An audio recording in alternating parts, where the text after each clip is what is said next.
There only is a monochrome palette in my world.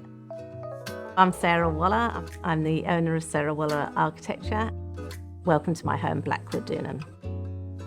I can remember the first house where I introduced black. Everyone thought I was crazy. I couldn't even buy a black tap.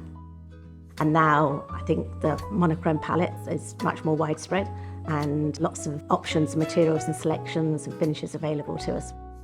My advice to anyone considering black and white is to really think it through with your eyes wide open. Try and introduce it subtly.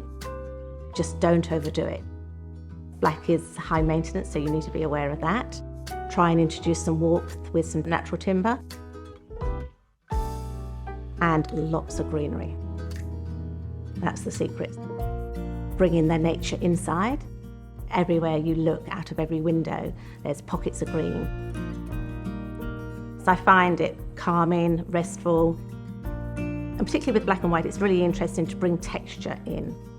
So we've got the texture here on the table, the grain, and that's followed through with our joinery.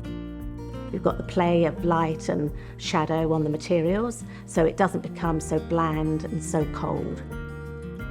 I've really enjoyed using concrete because, yes, it does soften the starkness.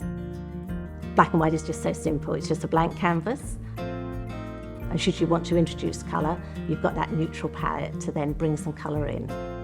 Accessorise with cushions, not too much pattern.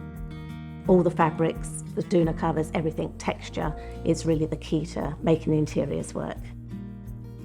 Just with the table setting, I would introduce the black and white palette, but again, bringing the texture in with the fabrics and the napkins. But yes, I might introduce them and let them have a little bit of colour with their food. Be bold and brave and out there, and I think sometimes you need to shout a bit louder.